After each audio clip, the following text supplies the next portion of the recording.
Salut à tous, bienvenue pour cette vidéo.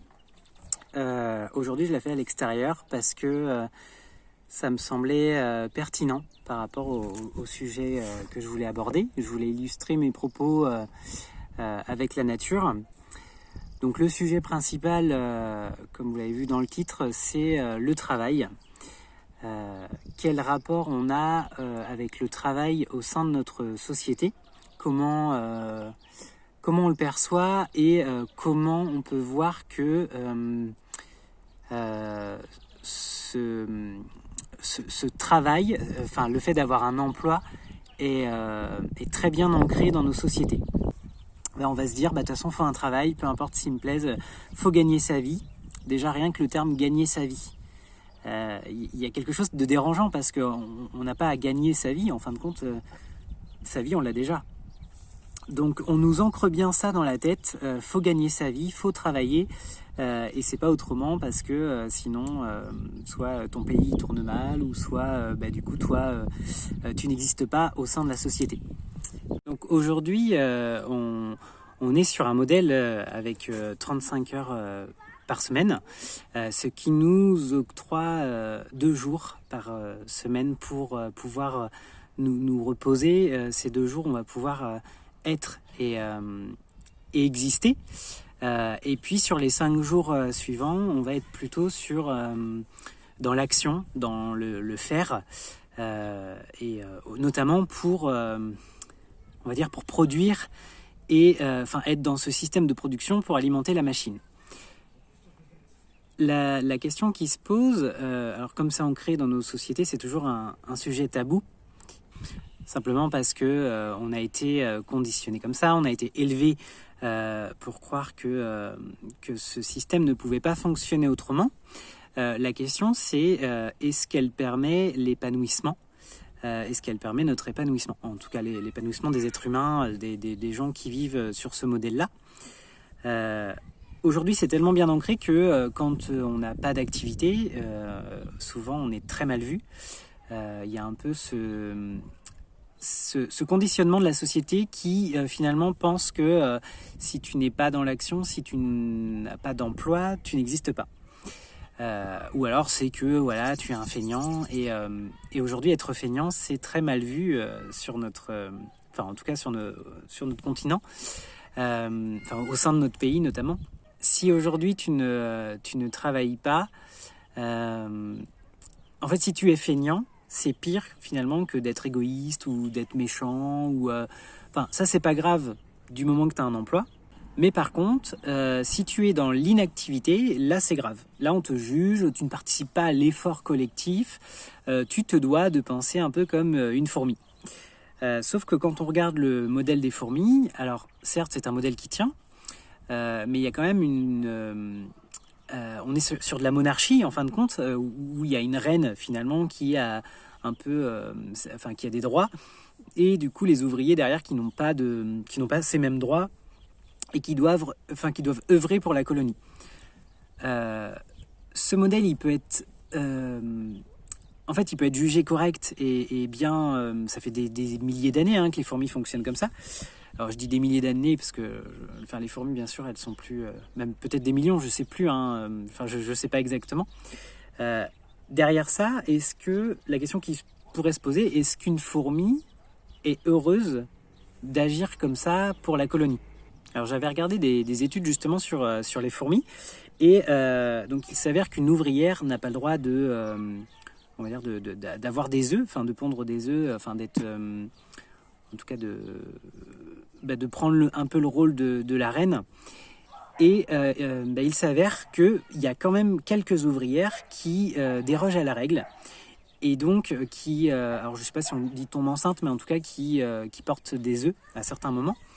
Le souci c'est que elles vont dégager une phéromone spéciale et donc les autres ouvrières vont s'en rendre compte et elles vont l'éliminer. Alors en soi c'est leur modèle, c'est le modèle des fourmis, mais derrière l'action de l'ouvrière, en fait on peut se dire, mais l'ouvrière qui a choisi de porter les œufs, ça veut dire qu'à un moment elle s'est rebellée contre son système de fourmis, et donc est-ce que c'est une erreur de la nature et elle a pas... Enfin, elle l'a fait consciemment, mais est-ce que c'est une erreur? Voilà, elle n'aurait pas dû. Et puis, il y a eu une sorte de bug dans la matrice, comme on peut dire. Ou est-ce qu'elle l'a fait vraiment parce que son souhait, c'était elle aussi, en fait, de vivre un peu sa vie de fourmi. Donc, aujourd'hui, on peut se dire que ce modèle, outre le fait qu'il fonctionne bien, est-ce que vraiment il permet l'épanouissement? Est-ce qu'il permet l'évolution positive? Il y a un autre exemple, et c'est pour ça que du coup je tenais à faire cette vidéo plutôt en lien avec un cadre de nature. Quand on prend l'exemple de la nature, on peut s'apercevoir que celle-ci se met sur pause. L'hiver, par exemple, les végétaux, ils se mettent sur pause, il y a des animaux qui hibernent. En fait, tout fonctionne au ralenti et tout s'arrête. Enfin, pas tout s'arrête, mais en tout cas, beaucoup de choses se mettent sur pause. Et finalement, c'est pour mieux repartir après. Au printemps, on voit ça bourgeonne, ça revit. Enfin, ce temps de pause, il est nécessaire. En fait, la nature, elle nous montre un modèle, elle nous montre que ce temps de pause, il est aussi bénéfique pour pouvoir repartir et créer ses plus beaux bourgeons. Et c'est assez magique, et il y a plusieurs espèces qui fonctionnent comme ça. On peut prendre aussi l'exemple du paresseux. Le paresseux qui est un animal qui vit vraiment au ralenti, qui vit sa vie, mais vraiment tout doucement. Et au final, il a sa place dans la biodiversité et dans cet écosystème. Ce qui fait que nous, on se mette en action et qu'on soit conditionné par ce besoin de production, c'est uniquement notre système qui est fait comme ça. Dans la nature, il y a pas ça, à part, comme je disais, le modèle fourmi et abeille. Mais en soi, est-ce que l'être humain, il est fait pour vivre ainsi? Tout en sachant que l'inactivité, elle fait aussi ses preuves dans le sens où elle permet d'exister. Rien que méditer, par exemple, c'est quand même la méditation. On peut dire que c'est un des fondements de l'inactivité. On ne fait rien. Alors, méditer, il y a quand même une action, mais en tout cas, on ne fait rien concrètement. Et ça permet de restructurer ses pensées, ça permet d'accueillir des choses nouvelles, et ça permet aussi de se développer, d'être soi.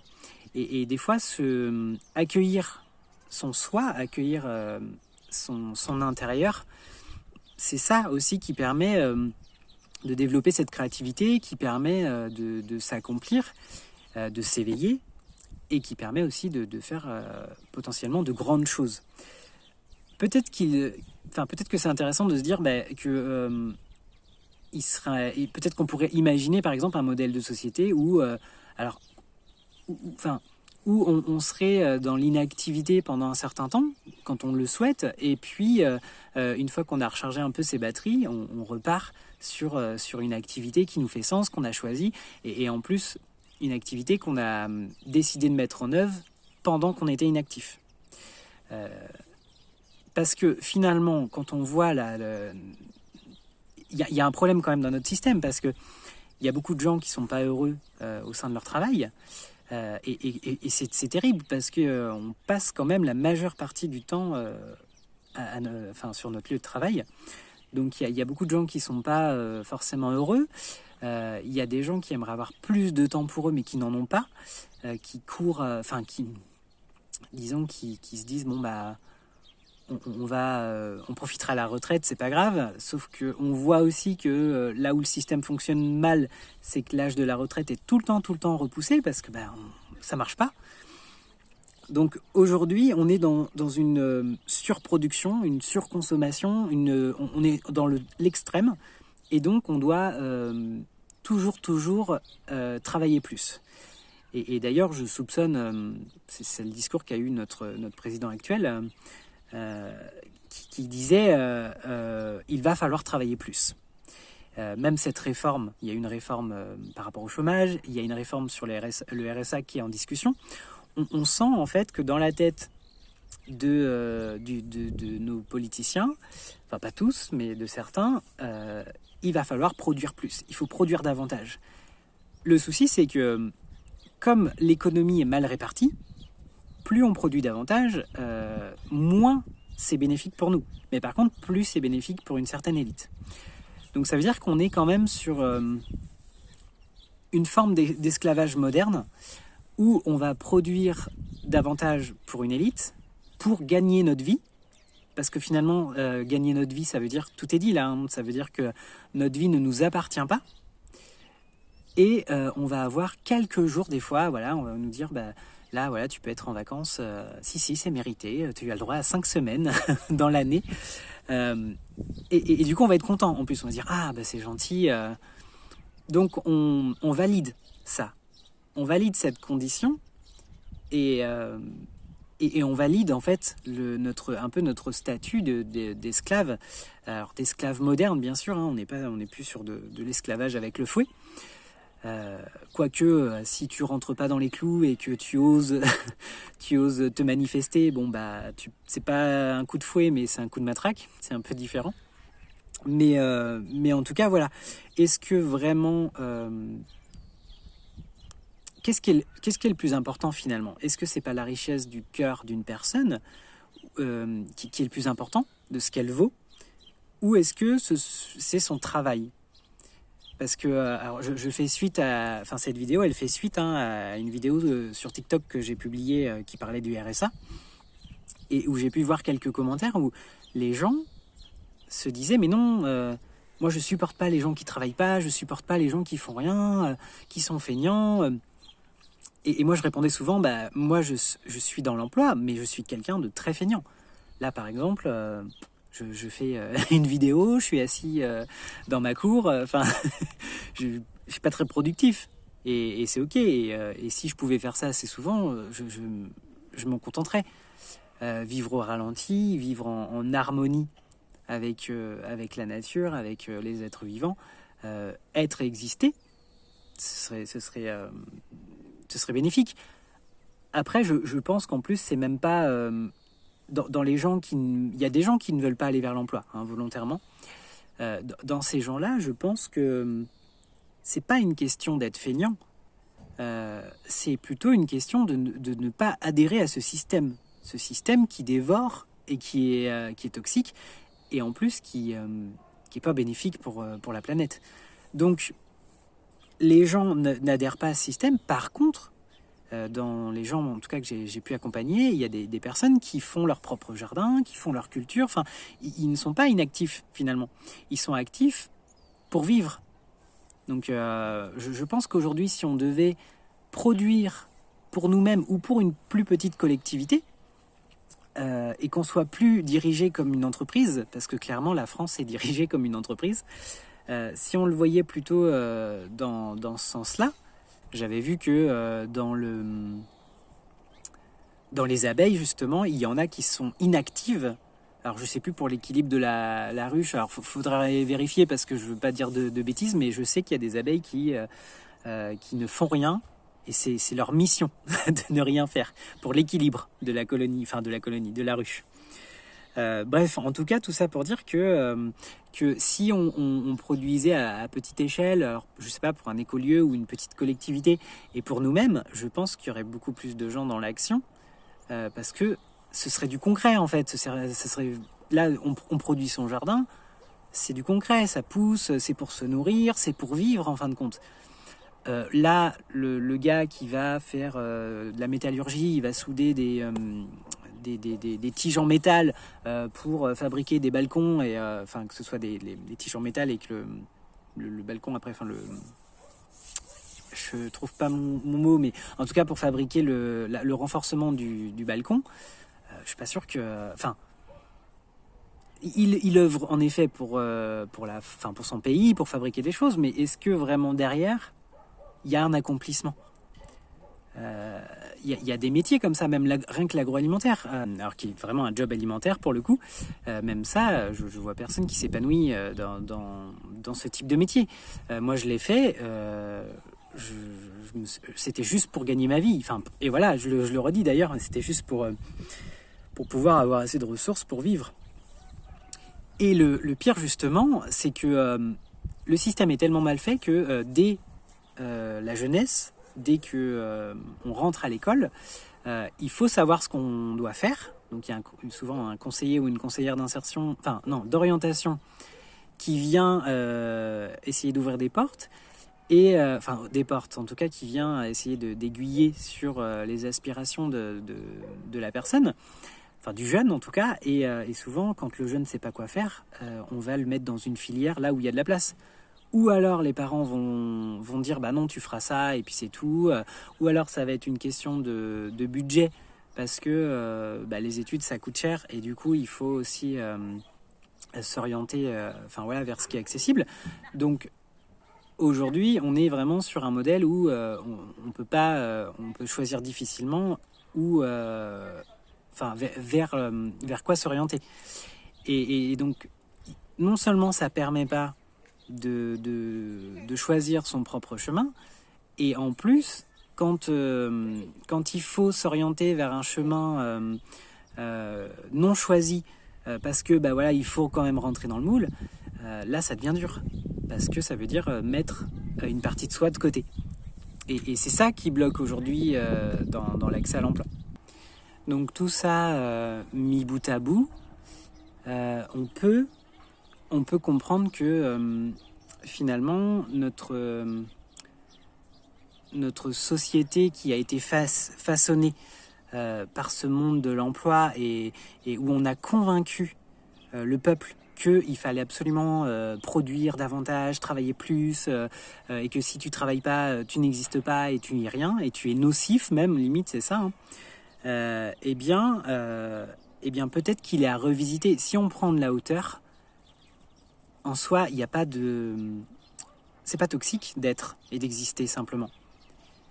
On nous met tout le temps dans l'action, mais justement, pourquoi on nous met autant dans l'action ?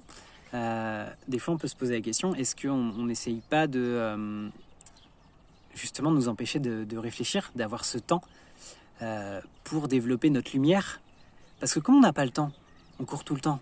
L'emploi, les enfants, on est toujours en action finalement, et même quand on n'est pas dans l'action, on nous a tellement appris ça que du coup on se stresse de rien faire. On se dit mais non, mais attends, si je ne fais rien, puis en plus j'ai pas beaucoup de temps pour profiter, donc il faut que je profite de mes 2 jours là si je fais rien du week-end, mais comment je vais faire mes trucs après, je travaille toute la semaine, je peux pas en fait. Et du coup, imaginons un modèle où on ferait 50-50. Ça peut paraître aberrant pour certains, mais imaginons rien que ça. Ça veut dire qu'on aurait 50% de notre temps où on pourrait vivre simplement, où on pourrait choisir pour nous, on pourrait même développer des choses, et on aurait 50% de temps d'emploi. Alors, je vois bien, je vois bien les avis où les gens pourraient se dire ah ben oui mais non, ça peut pas marcher, vous vous rendez compte, la France va pas tenir comme ça. Mais est-ce que justement il n'y a pas un autre modèle de société? Est-ce qu'on peut pas vivre autrement?